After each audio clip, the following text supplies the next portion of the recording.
السلام علیکم ورحمۃ اللہ وبرکاتہ۔ الحمد للہ رب العالمین والعاقبۃ للمتقین والصلاۃ والسلام علی رسولہ الکریم۔ اعوذ باللہ من الشیطان الرجیم، بسم اللہ الرحمن الرحیم۔ لقد کان لکم فی رسول اللہ اسوۃ حسنہ، صدق اللہ العظیم۔ محترم حضرات، یہ سیرت پر پروگرام چل رہا ہے اور آج اس کا 114 درس ہے۔ ہم نبی کریم صلی اللہ علیہ وسلم کی ان پیشین گوئیوں پر اور ان بتائے ہوئے فطروں پر جو آپ نے اپنی امت کو اطلاع دی، ہم گفتگو کر رہے ہیں اور آج اس کی یہ آخری کڑی ہے۔ کل سے انشاءاللہ وہ جو 4 باتیں آپ کو بتائی تھی، امام مہدی، دجال، یاجوج ماجوج اور عیسیٰ علیہ السلام، یہ 4 جو کہ آخری نشانیوں میں سے ہیں، ہم اس پر انشاءاللہ گفتگو شروع کریں گے۔ اللہ تعالیٰ سے دعا ہے کہ اللہ تعالیٰ صحیح بات کہنے کی توفیق عطا فرمائے۔ آج ہم جو بات آپ کے سامنے رکھنا چاہتے ہیں، یہ ایک بڑی لمبی حدیث ہے۔ اس حدیث کا ایک چھوٹا سا ٹکڑا ہم آپ کے سامنے رکھ رہے ہیں۔ یہ حدیث ابو داؤد، ابن ماجہ اور ترمذی کی ہے۔ اللہ کے رسول صلی اللہ علیہ وسلم فرماتے ہیں، الا انی اوتیت القرآن و مثلہ، کہ لوگوں، مجھے میرے رب نے قرآن کریم عطا کیا، ومثلہ معہ، اور اسی طرح اور بھی چیز عطا کی۔ کیا کیا؟ قرآن کریم عطا کیا اور اسی طرح اور بھی چیز ہم کو عطا کی۔ الا یوشک رجل شعبان علی اریکتہ یقول علیکم بہذا القرآن فما وجدتم فیہ من حلال فاحلوہ وما وجدتم فیہ من حرام فحرموہ۔ آپ نے فرمایا کہ ایک وقت ایسا آئے گا کہ بعض لوگ بڑے ہی خوشحال ہوں گے، مسندوں پر ٹیک لگائے ہوئے ہوں گے، یعنی خوب پیسے ہوں گے۔ وہ کہیں گے کہ ہم تو صرف ان چیزوں کو حلال مانتے ہیں جو قرآن کریم میں لکھا ہے حلال، ہم ان چیزوں کو ہی حرام مانتے ہیں جو قرآن میں لکھا ہے حرام، بقیہ جو حدیث میں یا ادھر ادھر باتیں لکھی ہوئی ہیں، ہم ان سب کو کسی کو ماننے کے لیے تیار نہیں ہیں۔ اللہ کے رسول صلی اللہ علیہ وسلم نے فرمایا، وَإِنَّمَا حَرَّمَ رَسُولَ اللَّهِ كَمَا حَرَّمَ اللَّهُ الْحَدِيث۔ آپ نے فرمایا اللہ کا رسول بھی جن چیزوں کو حرام کرتا ہے، ان چیزوں کی حرمت بھی ویسے ہی ہوتی ہے جیسے کہ اللہ نے حرام کیا ہے۔ یہ ہے پوری حدیث۔ ایک طبقہ ہے دنیا میں جس کو اہل قرآن کہتے ہیں، ہندوستان میں کم پایا جاتا ہے لیکن ہیں۔ پاکستان میں یہ طبقہ کافی متحرک ہے اور ایک بڑی تعداد ہے۔ یہاں پر بھی جو طبقہ یہ پایا جاتا ہے وہ کیرلا میں زیادہ پایا جاتا ہے۔ سب سے پہلے یہ بات سمجھ لیں ان کا عقیدہ کیا ہے۔ عقیدے کا اختلاف ہم سے ان سے زیادہ نہیں ہے، وہ صرف ایک بات کا اختلاف کرتے ہیں۔ وہ کہتے ہیں کہ جو کچھ قرآن میں لکھا ہے اس پر تو ہم عمل کریں گے، جو حدیث میں لکھا ہے ہم اس پر عمل نہیں کریں گے۔ اب سوال یہ ہے کہ یہ عقیدے کا اختلاف تو نہیں ہوا، کہتے ہیں ہم رسول کو رسول مانتے ہیں، آخری نبی بھی مانتے ہیں، سب سے زمین پر سب سے افضل ہیں اس کو بھی مانتے ہیں، لیکن ہم کو یہ شک ہے کہ یہ بات حضور نے کہی ہے یا نہیں کہی، لہذا ہم اس کو نہیں مانتے۔ ہمارے یہاں اہل سنت والجماعت نے ان کا پیچھا کیا، ان کے بارے میں ایک رائے قائم کی گئی۔ مولانا ثناء اللہ صاحب نے ان سے مناظرے کیے۔ ایک ہی مناظرہ ان کا کیا گیا، اس میں وہ شکست کھائے۔ مناظرہ انہوں نے کس طریقے سے کیا وہ آپ کو بتاتا ہوں، پھر ہم ان کے بارے میں پوری بات کرتے ہیں۔ مولانا ایسے بیٹھے تھے اہل قرآن سامنے بیٹھا ہوا تھا. ان کا جو بڑا لیڈر ہے اس کا نام ہے برق احمد جیلانی. اس کی ایک کتاب ہے بڑی خطرناک قسم کی, اس کا نام ہے دو قرآن, اور ایک دوسری اس کی کتاب ہے اس کا نام ہے دو اسلام. اگر آپ کے کبھی ہاتھ لگ بھی جائے تو بغیر کسی عالم کے اس کتاب کو کھول کر پڑھیے گا نہیں. جب تک سامنے کوئی عالم بیٹھا نہیں ہوگا اس کے پاس جا کر کے سمجھنے کی کوشش کیجیے گا. اپنے طور پر کریں گے 99% گمراہ ہو جائیں گے. لہذا بہت خطرناک کتاب ہے.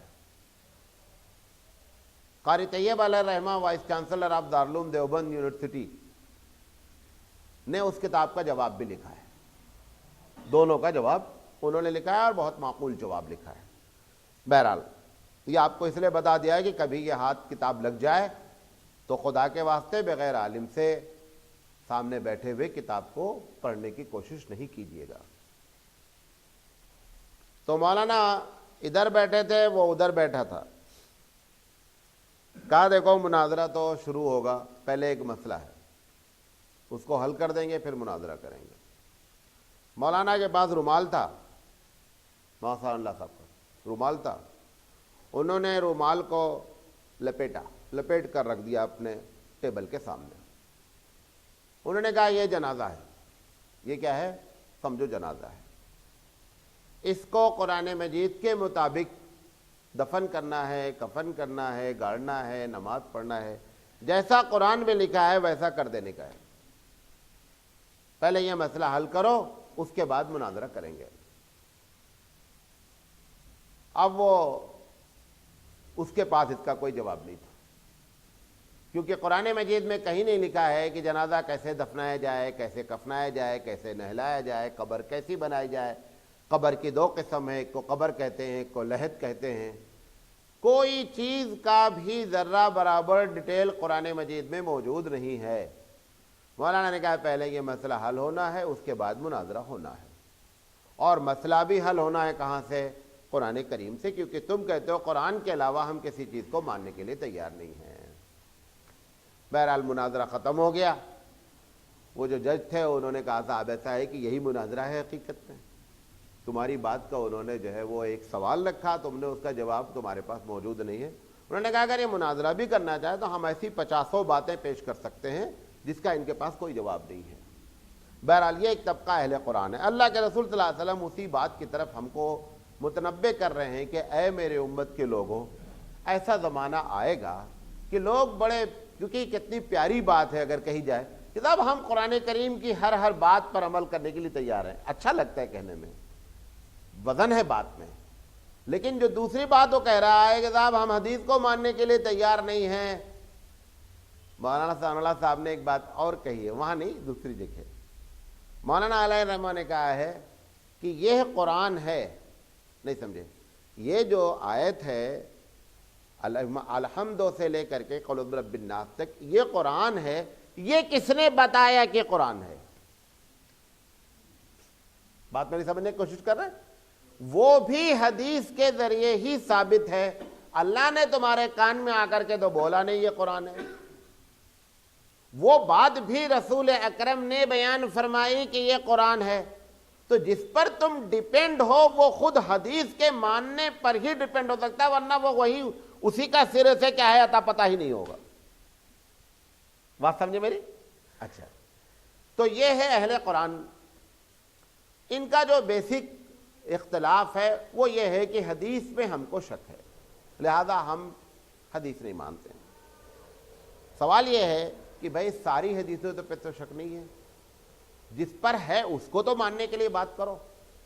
یہ ہمارے یہاں بھی اصول ہے, یہ یاد رکھیں, ہمارے اہل سنت والجماعت میں بھی, کہ حدیث جتنی بھی ہے چاہے وہ بخاری کی ہو یا مسلم کی ہو یا کسی بھی کتاب کی ہو, غور سے سنیے گا اس جملے کو ورنہ یہ آپ کو اوپر سے جائے گا. جتنی حدیثیں ہمارے سامنے موجود ہیں, ہم اہل سنت والجماعت کا اس بات پر اتفاق ہے کہ یہ گمان غالب ہے کہ حدیث ہے. یقین قرآن کریم پر ہے کہ یہ یقین ہے کہ قرآن ہے. تو قرآن اور حدیث میں اتنا فرق رہتا ہے. حدیث میں گمان غالب ہے کہ یہ حدیث ہے اور یہ حدیث صحیح ہے. قرآن پر یقین کامل ہے کہ یہ حدیث ہے، یہ قرآن ہے۔ وجہ اتنے لوگوں نے اس کے بارے میں کہا ہے کہ یہ قرآن ہے کہ آپ اتنے لوگوں کو جھوٹ پر ثابت نہیں کر سکتے۔ جیسے مثال کے طور پر اپنی مثال دیتے ہیں ہم لوگ۔ آج 2 فروری ہے، کیا ہے؟ آپ اس کو ثابت کریں۔ کیسے معلوم ہو صاحب آپ کو 2 فروری آج ہے؟ آپ اس کو ثابت نہیں کر سکتے، لیکن اتنے لوگوں کا جھوٹ بولنا ممکن نہیں ہے۔ اتنے لوگوں کا جھوٹ بولنا بیک وقت ممکن نہیں۔ انگریزی کوئی تاریخ ثابت نہیں کی جا سکتی، عربی تاریخ ثابت کی جا سکتی، بھلے مہینہ نہ ثابت کر پائیں ہم۔ نہیں سمجھے میری بات؟ جو عربی تاریخ ہوتی ہے یہ نیچرل تاریخ ہے، آپ اس کو لاجیکلی ثابت کر سکتے ہیں کہ دیکھو یہ چاند ہے، فلاں دن نکلا تھا، آج یہ ہے، آج لہذا 3 تاریخ ہی ہے، آج 8 تاریخ ہی ہے۔ انگریزی تاریخ کو آپ ثابت نہیں کر سکتے۔ انگریزی تاریخ کو یہی کہا جائے گا کہ اتنے لوگوں کا جھوٹ پر اتفاق ہونا ممکن نہیں ہے، لہذا آج 2 تاریخ ہے۔ یہ جو بچے پیدا ہوتے ہیں 9 مہینے میں، آپ کو معلوم ہے یہ بچے انگریزی مہینے کے لحاظ سے نہیں پیدا ہوتے ہیں۔ انگریزی مہینے کو اگر 9 منتھ کو 4 مہینے کو 30 سے انٹو کرو اور 5 مہینوں کو 31 سے انٹو کرو، یا 4 کو ادھر کر دو 5 کو ادھر کر دو، وہ اتنے دن بچہ پیٹ میں نہیں رہتا ہے۔ اسی لیے جب ڈاکٹر لیڈی جو بتاتی ہے آپ وہ پریگننسی کا ٹائمنگ، تو اس میں بولتی ہے کہ 7 دن مائنس کرو۔ کیا کرو؟ 7 دن مائنس کرو، چونکہ وہ نظام الہی، کیونکہ ہمارا جو کیلنڈر ہے یہ پروردگار عالم کی جانب سے ہے۔ وہ بچہ بھی جو پیدا ہوتا ہے وہ عربی مہینے کے 9 مہینے کے لحاظ سے پیدا ہوتا ہے، لہذا جب وہ انگریزی کے لحاظ سے حساب لگاتی ہے تو اس میں 7 دن مائنس کرتی ہو۔ بات سمجھے میں جو کہنا چاہ رہا ہوں؟ اچھا، تو یہ ہے اہل قرآن۔ اب اگر یہ بات مان لی جائے ان کی کہ حدیث کے بغیر گاڑی چل سکتی ہے، تو جیسے میں نے جنازے کی بات کی، ایسے ہر مسئلے میں پرابلم ہے۔ سب سے ہمارے نزدیک عبادات میں سب سے امپورٹنٹ، سب سے اہم نماز ہے۔ پورے قرآن کریم میں نہ عدد کا ذکر ہے کہ تعداد کتنی پڑھی جائے، اور نہ یہ ذکر ہے کہ کیسے پڑھا جائے۔ پورے قرآن میں کہیں نہیں لکھا ہے کہ نماز ایسے پڑھی جائے۔ اگر آپ اقیم الصلاح نماز پڑھو کا ترجمہ کریں گے تو اس کے بعد پڑھنا کیسے ہے یہ بتانا کس کو ہے؟ رسول اکرم صلی اللہ علیہ وسلم کو۔ لہذا یہ جو دعویٰ کیا جا رہا ہے کہ حدیث کے بغیر ہم زندگی گزار سکتے ہیں، حدیث کے بغیر ہم ایک لمحہ زندگی نہیں گزار سکتے، آپ کو اور ہم کو ماننا ہی پڑے گا۔ یہ تو میں نے آپ کو لاجک دی۔ اب آئیے قرآن کریم سے۔ قرآن کریم نے جہاں پر کہا ہے اطاعت، ایک جگہ تو کہا ہے یا ایھا الذین آمنوا اطیعوا اللہ، اے ایمان والو اللہ کی اطاعت کرو۔ پھر کہتا ہے واطیعوا الرسول، اور رسول کی بھی اطاعت کرو۔ اللہ اپنی اطاعت بول دیتا، رسول کی اطاعت کی کیا ضرورت ہے؟ لہذا رسول کی اطاعت کی، وَمَن يُطِعِ اللَّهَ وَرَسُولَهُ فَقَدْ فَازَ فَوْزًا عَظِيمًا۔ یہ اس میں حکم دیا، پہلی آیت جو پڑھی اس میں حکم ہے، اس میں پروردگار عالم خبر دے رہا ہے کہ جس نے اللہ کی بات مانی اور اس کے رسول کی بات مانی، فقد فاز، تحقیق کی وہ کامیاب ہوا۔ وَمَن يَعْصِ اللَّهَ وَرَسُولَهُ، اور جس نے اللہ کی اور اس کے رسول کی نافرمانی کی وہ گمراہ ہوا۔ تو قرآن کریم سے بھی اس کی دلیل ہے اور لاجک بھی اس کی دلیل ہے۔ تیسری بات، حقیقت میں اللہ کی اطاعت ہی اطاعت ہے۔ رسول کی اطاعت حقیقت میں اس لیے ہم کہتے ہیں کہ رسول اپنی، یہاں پہ کیا کہنے لگا رسول جو حدیث کہ مجھے قرآن کریم عطا کیا گیا اور اسی کے مثل اور بھی، بات میں نہیں نوٹ کر رہے ہیں، اسی کے مثل اور بھی مطلب کیا ہے کہ میں جو بول رہا ہوں وہ گائیڈڈ بائی اللہ ہے، اللہ کے بتانے کے بعد بولتا ہوں، لہذا جب تم میری بات ہی مانتے ہو تو اللہ ہی کی بات مانتے ہو۔ اسی لیے قرآن نے کہا وَمَن يُطِعِ الرَّسُولَ فَقَدْ أَطَاعَ اللَّهَ، کہ جس نے رسول کی بات مانی اس نے اللہ کی بات مانی۔ اب دوسرے انداز میں بات کر رہا ہوں آپ سے، جب ہم رسول کی بات مانتے ہیں تو کیونکہ رسول گائیڈڈ بائی گاڈ ہوتا ہے، اللہ کی جانب سے رہنمائی حاصل کرتا ہے، لہذا کہنے میں صرف یہ ہے کہ رسول کی بات مانے گی، حقیقت میں اس وقت بھی بات کس کی مانی جاتی ہے؟ پروردگار عالم ہی کی مانی جاتی ہے۔ اسی لیے کوئی بھی رسول یا کوئی بھی نبی شریعت بناتا نہیں ہے، جو شریعت اللہ نے بتائی ہے وہ ہم کو کیا کرتا ہے؟ بتا دیتا ہے۔ قرآن مجید نے کہا بلغ ما انزل الیک من ربک، اے محمد صلی اللہ علیہ وسلم جو میں نے تم کو پہنچایا ہے وہ پہنچا دو۔ اپنی جانب سے رسول کوئی بات کہتا نہیں۔ ایک دوسری جگہ قرآن مجید کہتا ہے وَمَا يَنطِقُ عَنِ الْهَوَىٰ إِنْ هُوَ إِلَّا وَحْيٌ يُوحَىٰ، کہ یہ نبی جب نطق کرتا ہے، جب وہ منہ کھولتا ہے، بات کرتا ہے شرعی معاملے میں، تو وہی بولتا ہے جو پروردگار عالم بلاتا ہے۔ اسی لیے اللہ کے رسول صلی اللہ علیہ وسلم سے ایک مرتبہ ایک صحابی نے کہا اللہ کے رسول کبھی آپ غصے میں ہوتے ہیں، کبھی آپ خوشی میں ہوتے ہیں، کیا ہم آپ کی سب بات کو نوٹ کر لیا کریں؟ آپ ایک انسان ہیں، غصے میں ہیں تو پتہ چلا کہ آپ غصے والی باتیں کر رہے ہیں، کبھی خوش ہیں۔ آپ نے فرمایا یاد رکھنا میں غصے میں ہوں یا خوشی میں ہوں، بولتا وہی ہوں جو حق ہے، بولتا وہی ہوں جو حق ہے۔ شرعی امور میں یہ جملہ یاد رکھیے گا، شرعی امور میں نبی ناراض نظر آئے یا خوش نظر آئے کوئی فرق نہیں پڑتا ہے، جو وہ کہہ رہا ہے وہ پروردگار عالم کی جانب سے ہی کہتا ہے۔ لہذا یہ ہمارا اہل سنت والجماعت کا عقیدہ ہے کہ بغیر رسول کی بات مانے ہوئے گاڑی نہیں چل سکتی، نہ لاجیکلی چل سکتی ہے اور نہ نقلی لحاظ سے قرآن حدیث کے دلائل کے لحاظ سے چل سکتی ہے۔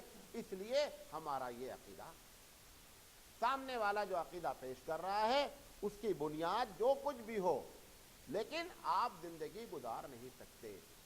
نماز میں بھی ان کا معاملہ پھنستا ہے، نماز کے اوقات میں ان کا معاملہ پھنستا، سب میں بھائی کوئی چیز ہے ہی نہیں۔ روزے میں کیا ہے؟ اللہ بولتا کیا روزہ رکھو، روزہ کیسے رکھنے کا؟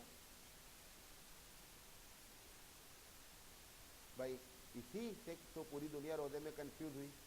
بعض ہندوؤں نے کہا صاحب روزہ نام ہے نمک نہ کھانے کا، بعض نے کہا روزہ نام ہے اناج نہ کھانے کا، بعض نے کہا روزہ نام ہے پانی نہ پینے کا۔ ہر آدمی نے روزے کو ڈیفائن کیا اور اپنی بدھی سے ڈیفائن کرتے چلے گئے۔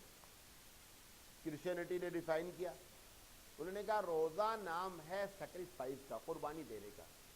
جو چیز ان کے ہاں جو لینڈ پیریڈ کہلاتا ہے 40 ڈیز کا، لینڈ پیریڈ اسے کہتے ہیں، یہی فروری سے شروع ہوتا ہے، 40 دن تک وہ روزہ رکھتے ہیں۔ وہ کہتے ہیں جو چیز آپ کو محبوب ہے اس کو چھوڑ دیں، اسی کا نام روزہ ہے۔ مطلب ایک آدمی مٹن کے بغیر کھانا نہیں کھاتا تو وہ 40 دن کیا کرے گا؟ مٹن نہیں کھائے گا۔ ایک آدمی چکن کے بغیر نہیں کھا رہا تھا تو 40 دن چکن نہیں کھائے گا، بقیہ ساری چیزیں کھائے گا۔ یہ سارے لوگوں نے روزے کو ڈیفائن کیا اور ڈیفائن کر کے اپنی حقیقت کیا ہے؟ نہ نمک کا چکر ہے نہ اس کا چکر ہے۔ ہمارا نفس جب امام بن جاتا تو معاملہ یہی ہوتا ہے، جو ہمارا نفس ہے اس کو جب ہم امام بنا دیتے ہیں تو کیونکہ یقینی بات ہے کہ یہ ہمیشہ مفاد کی ہی بات کرے گا۔ ابھی میری عادت صبح اٹھنے کی ہے، میں چاہتا ہوں پورے شہر میں سارے آفیسز 6:30 بجے کھول دیے جائے، کتنا اچھا ہے، کیونکہ میں 6 بجے اٹھتا ہوں تو میں چاہتا ہوں کہ 6:30 بجے اٹھ کر کے 10 ساڑھے 10 تک سارا کام ختم ہو جائے، چھٹی ہو جائے۔ ایک آدمی 10 بجے اٹھتا ہے، بولتا اگر 11 بجے سے آفس رہے تو کتنا اچھا رہے گا، کیونکہ ہر آدمی اپنے مفاد کے تحت ہی کیا کرے گا؟ اصول بنائے گا۔ اسی لیے شریعت نے کسی بھی شخص کو اصول بنانے کی رسپانسبلٹی دی ہی نہیں۔ نمبر ایک وجہ یہ ہے، اور نمبر دوسری وجہ یہ ہے کہ جب انسان اصول بنائے گا، چونکہ الانسان مرکب من الخطأ والنسیان، کہ انسان کا جو کمپوز ہے، انسان کے اندر جو کیمیکل پایا جاتا ہے وہ غلطی کرتا ہی کرتا ہے، لہذا وہ کیا کرے گا؟ غلطی کرے گا. لہذا یہ اللہ تعالیٰ نے کسی کے ذمے رکھا ہی نہیں قانون کی رسپانسبلٹی اللہ پروردگار عالم نے خود لے رکھی ہے. بہرحال یہ ہمارا ان سے اختلاف ہے، اور آپ کو بتا دیا وہ دونوں کتابوں کے بارے میں، اس سے آپ ہوشیار رہیے گا. اللہ تعالیٰ ہماری حفاظت فرمائے. اچھا، دوسری حدیث یہ معاذ بن جبل رضی اللہ تعالی عنہ سے روایت ہے.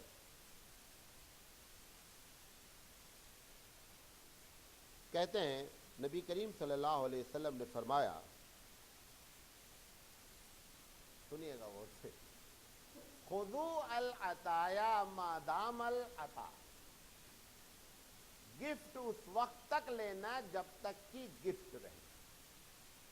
آپ نے فرمایا کہ ایسا زمانہ آئے گا کہ گفٹ، رشوت کا نام کیا دیا جائے گا؟ دوسری حدیث میں آتا ہے گفٹ دیا جائے گا. رشوت ہوگی، نام کیا دیا جائے گا؟ گفٹ دیا جائے گا. آپ نے فرمایا کہ گفٹ اس وقت تک ہی لینا جب تک کہ وہ گفٹ رہے. فَإِذَا صَارَ رِشْوَةً عَلَى الدِّينِ، جب گفٹ رشوت بن جائے، جب ہدیہ رشوت بن جائے، فَلَا تَأْخُذُوهُ، اپنی امت سے اس کو ہدایت کر رہے ہیں کہ پھر اس گفٹ کو نہیں لینا. حالانکہ آپ فرما رہے ہیں کہ حالات اتنے خراب ہوں گے، وَلَسْتُمْ بِتَارِكِهِ، اتنا ہمارے سمجھانے کے باوجود بھی تم چھوڑو گے نہیں. کیا کہہ رہے ہیں اللہ کے رسول؟ میں تم سے کہہ رہا ہوں کہ ایک وقت ایسا آئے گا کہ ہدیہ رشوت بن جائے گا. ایسے موقع پر گفٹ نہیں لینا جب رشوت بن چکا ہو. پھر اللہ کے رسول کہہ رہے ہیں میں کہہ تو رہا ہوں لیکن تم کرو گے ضرور. کیا کرو گے؟ کرو گے ضرور. وَلَسْتُمْ بِتَارِكِيهِ يَمْنَعُكُمْ الْفَقْرَ وَالْحَاجَةَ، علت بیان کر رہے ہیں کہ ضروریات تمہاری اتنی ہو جائیں گی کہ تم اپنے آپ کو محسوس کرو گے کہ میں بہت فقر و فاقہ میں ہوں، بغیر اس کے لیے گاڑی چلے گی. ایک دم یہی سچویشن اس وقت ہے. جتنے لوگ رشوت لے رہے ہیں اس کا معاملہ یہی ہے. ہر آدمی رشوت لینے والا اس لیے رشوت لے رہا ہے کہ اپنے اسٹیٹس کو اس کو کیا کرنا ہے؟ بلند کرنا ہے. مفتی شفیع ابھی ہم رشوت کی تعریف کرتے ہیں، اس پر ہم پوری بات کریں گے. ایک مرتبہ ہم نے جمعہ میں بات کیا تھا، آپ کو یاد ہے؟ مرکز میں تھوڑی سی ہم آج بات کرتے ہیں. پہلے ہدیہ کیسے کہتے ہیں یہ تعریف کر لیں، پھر رشوت کسے کہتے ہیں یہ تعریف کر لیں، پھر آج رشوت کس کس انداز میں آ رہی ہے گفٹ کے نام پر ہم نے ایک ایک مثال لینے کی کوشش کی ہے، تاکہ اور جو جہاں پر پھنسا ہے وہاں پر اس کو کاٹنے کی کوشش کریں. غور کریں کہ یہ جو بات مولانا ہم سے کہہ رہے ہیں یہ ہم کہاں اس میں کیا ہیں؟ انوالو ہیں، لہذا اس سے بچنے کی کوشش کریں. دیکھیں، ہدیہ کہتے ہیں کسی کو اپنی خوشی سے دینا اس امید پر کہ اس سے ہمیں کچھ ملنا نہیں، اس کا نام ہدیہ ہے. کسی کو خوشی سے، حالانکہ ہدیہ دینے کی بڑی فضیلت آئی ہے، اس میں کوئی دو رائے نہیں ہے. ہدیہ دینے والے کی نیت میں اس وقت یہ نہیں ہو کہ ہم سے اس کو کچھ کیا ہو ریٹرن ہونا ہے. اگر ریٹرن کی نیت کر لیا تو یہ ہدیہ نہیں ہے. کم سے کم اس کے نگاہ میں تو رشوت ہو گیا، بھلا لینے والے کے نگاہ میں ہو یا نہیں کیونکہ اسے نہیں معلوم تم کس نیت سے دے رہے ہو. لیکن دینے والے کے لیے کیا ہو گیا؟ رشوت ہو گئی. اور آپ نے فرمایا الراشی والمرتشی کلاہما فی النار، رشوت لینے والا اور رشوت دینے والا دونوں جہنمی ہیں. رشوت لینے والا اور رشوت دینے والا دونوں جہنمی. تو یہ ہو گئی گفٹ کی تعریف. اب آئیے رشوت کی تعریف. رشوت کسی کو پیسے دینا تاکہ دوسرے کا حق اپنے اکاؤنٹ میں ڈال لیا جائے. نمبر 1، یہ زمین ہے کسی صاحب کی، آپ جا کر کے رشوت دے کر کے صاحب ان کا نام کاٹو میرا نام ڈال دو، جتنی بھی آپ رشوت دے رہے ہیں آپ ایک حق کو اپنے حق میں کرا رہے ہیں. یہ نمبر 1 رشوت کی تعریف ہے. نمبر 2، کسی کا حق نہیں ہے لیکن وہ تمہارا حق بھی نہیں ہے. کسی کا حق نہیں ہے لیکن وہ تمہارا حق بھی نہیں ہے، لہذا آپ پیسہ دے کر کے کہ یہ زمین کیا کر دو، یہ پلاٹ کیا کر دو، یہ چیز کیا کر دو، ہمارے نام کر دو، لہذا یہ بھی رشوت. جب تک یہ کسی کا حق مارا نہیں جائے گا یا اپنے حق کے علاوہ حق حاصل نہیں کیا جائے گا، تب تک دینے والے کے حق میں رشوت نہیں ہوگی، لینے والے کے حق میں رشوت ہوگی. دینے والے کے حق میں، مثال کے طور پر آپ پورے ہندوستان کی بات کر رہا ہوں، کوئی 1% بھی اس سے مستثنا نہیں ہے. یہ جتنے ہمارے کورٹ میں کلرکل جاب کرتے ہیں، پیون سے لے کر کے اوپر تک، آپ نے فائل رکھا، جناب یہ صاحب سے سگنیچر کرا دیجئے، وہ پیون اس فائل کو آگے نہیں بڑھائے گا جب تک اس کا، اب اس نے رشوت کا نام حق رکھ رکھا ہے کہ جب تک میرا حق نہیں دو گے یہ فائل نہیں بڑھے گی. آپ طے کر لیں صاحب میں بڑا اصول پسند، میں رشوت نہیں، ٹھیک ہے آپ اصول پسند، فائل بھی وہی رہے گی، فائل کو ہلنا نہیں ہے. یہ جو آپ رشوت دے رہے ہیں 10 روپے 5 روپے 25 روپے، یہ دینے والے کے حق میں رشوت نہیں ہے. کیوں؟ کیونکہ اگر بیچارہ وہ 10 روپیہ نہیں دے گا تو اس کی فائل کیا ہوگی، آگے بڑھے گی نہیں. لیکن لینے والے کے حق میں ہر حال میں رشوت ہے، کیونکہ تمہاری ڈیوٹی ہی یہ تھی کہ کیا اس کی تنخواہ لے رہے تھے تم کہ اس فائل کو تم آگے بڑھاؤ، تم اس کا پیسہ لے رہے ہو اور اس کا پھر رشوت بھی لے رہے ہو، تنخواہ بھی لے رہے ہو اور پیسے بھی لے رہے ہو. تو لینے والے کے حق میں تو ہر حال میں رشوت ہے. اور رشوت کا جو سب سے بڑا گناہ معلوم آپ کو، مطلب جاب لوگ کرتے رہتے ہیں، رشوت لیتے رہتے ہیں، سوچتے ہیں جب ریٹائر ہو جائیں گے نا اللہ توبہ دوبارہ کبھی نہیں کریں گے. اللہ توبہ سے کچھ نہیں ہوتا رشوت میں، کیونکہ آپ نے رشوت لی ہے پبلک سے. پوری جاب کے ٹائم میں جتنے لوگوں سے رشوت لی، سب سے جا کر جب تک معافی نہیں مانگو گے تب تک رشوت ختم نہیں ہوگی. کہ رشوت آپ نے اللہ کا حق نہیں مارا، بندے کا حق مارا ہے. جس امید پر ہم رشوت لے رہے ہیں جاب کرنے والے خاص کر لوگ، کہ ایک وقت آئے گا ہم نیک بن جائیں گے اور معاملہ اللہ سے توبہ کر لیں گے، حج کرنے چلے جائیں گے، دودھ کے دھوئے رومال کے پوچھے ہو کر کے واپس آ جائیں گے، یہ نہیں بننے والی بات ہے. رشوت آپ نے انفرادی طور پر ایک ایک آدمی سے لیا ہے. اگر زندگی میں 1000 آدمی سے لیا ہے تو 1000 آدمی سے معافی مانگنی ہی پڑے گی، تب جا کر کے رشوت. اچھا پھر معافی مانگنے کے بعد وہ معاف کرے نہیں کرے وہ ایک الگ مسئلہ ہے. لیکن یہ جو آپ توبہ کر رہے ہیں نا اسٹائل میں، یہ اسٹائل نہیں چلے گی. یہ اللہ کا حق نہیں ہے، یہ بندے کا حق ہے، اور بندے کا حق اس وقت تک معاف نہیں ہوتا جب تک بندہ معاف نہیں کرے. بات سمجھ میں آ گئی؟ تو رشوت اس لیے بڑی خطرناک شکل ہے. مفتی شفیع علیہ الرحمٰن نے لکھا ہے کہ جب رشوت کا بازار گرم ہو جاتا ہے سوسائٹی میں تو دیکھا جائے تو فائدہ کسی کو نہیں ہے. بھائی ہم پولیس والے کو دیتے ہیں، پولیس والا ٹیلی فون والے کو دیتا ہے، ٹیلی فون والا بجلی والے کو دیتا ہے، سب چین ہے نا. ہر ایک کو کہیں نہ کہیں دینا ہی دینا ہے. ہم نے پیون کو دیا کہ ہماری فائل آگے بڑھا، پیون والا آ کر الیکٹرسٹی والے کو دے رہا ہے. انہوں نے کہا کہ رشوت سے سب گنہگار ہوتے ہیں اور کوئی مسئلہ حل نہیں ہوتا ہے.